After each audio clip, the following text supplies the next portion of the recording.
it costs a lot more than you think.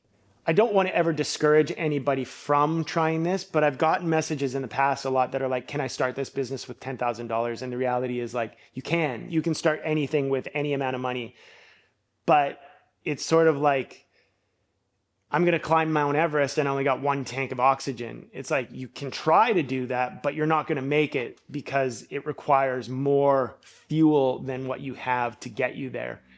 And a business is like that. You need to provide it with enough fuel, and the fuel is the money to be able to get to where you want to go. And if you don't provide enough fuel, you're just going to break down or you're going to run out of gas. Now, the shop started with not a lot of money, and we made probably the classic mistake that most businesses make is not looking at the big picture of what you need to have in order to make it so the business can sustain itself. And you tend to, or it's not that you tend to overlook them, but it's like you're forced to overlook things like how much money you have and how much product you can buy with that, and how long can that amount of product sustain your business. Usually there's an order window period for most brands. Typically that's about 6 months. A lot of the brands we work with, we just can't call up and be like, hey, send us 20 more pairs of jeans. We have to wait, 18 months for a new batch of denim to show up.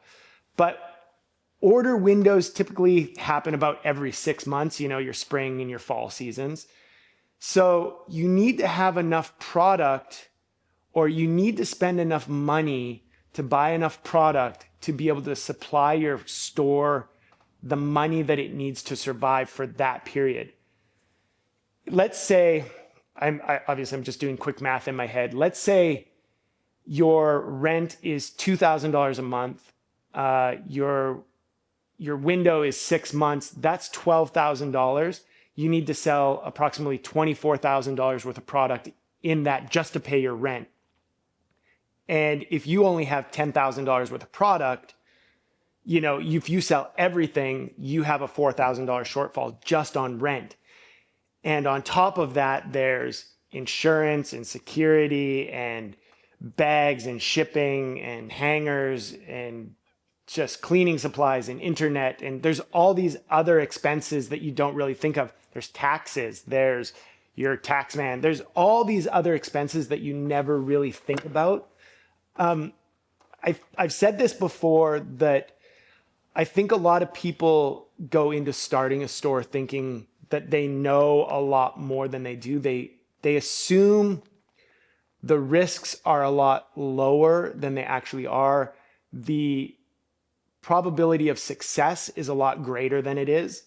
And I think just through learning that you're not like a buying savant and that you're not going to do this perfect, that you're going to be lucky if you have 50% sell through on your first few seasons. It just takes a long time and it costs a lot more than you think.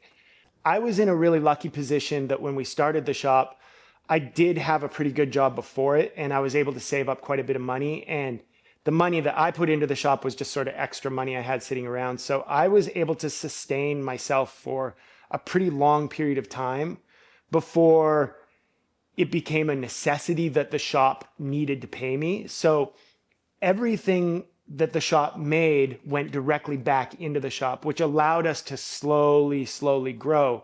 But if you have to pull money out, you run into a lot of problems. Like I say, you can just run out of money really quickly. And that's why most businesses fail in the first couple of years, or most people just end up rotating debt to stay alive. The amount of money that you need to really start it off is tough to say. It's super dependent on where you are, how much you're going to be spending on rent, how much you need to spend to fix up your space, your fixtures, all that kind of stuff. The shop, I don't remember exactly. I think it was around $60,000. I had a partner when we started. I think we both put in about $22,000 into the renovation of the space. And then I think it was about $8,000 each into product. Could be wrong, but I think it was about that. So let's say about 15,000 in product and 40,000 in renovations. We talked about getting paid for the first little bit. I forfeited my money and actually paid somebody else so that I could work on the business rather than at the business for the first year and a half. So I didn't get paid anything. The money that I would have made went to another person so that we could have a staff member. And just those first months, those first years, we were in the red a lot. Just things cost a lot more than you think. And we just really didn't have sort of a roadmap of where we wanted to go. Partnerships are really difficult. You have to be on the same page. Not that that's your question, but there's more that ties into that.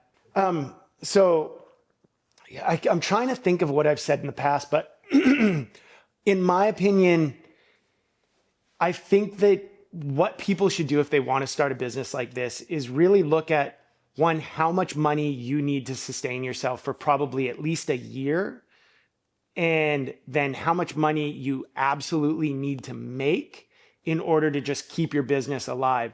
Think of every expense. Don't just think of rent and clothing. Remember that there's a lot of other expenses that go into owning a business.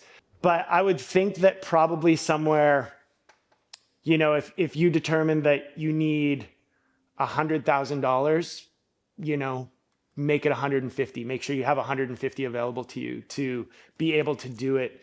It's not a surprise that a lot of businesses like this are operated by people who are just financially independent, and not people like myself and some of the other smaller businesses that are more independent, just like normal dudes like myself. Like I said, I was in a good position when I started the business because I had some money saved up, but by no means was I financially independently wealthy. My parents aren't wealthy. I didn't get $1 million inheritance or anything like that. So with this kind of business, there's a ton of risks and things cost a lot more than you think. I mean, fuck, even in trying to explain this, I forgot just like the general costs of running a website, your hosting, your website, the fees from your website, like those add up super fast. And there's a lot more stuff that you need to take into consideration than people think. And this is a hard question to answer and sort of stay on track. But hopefully that helps.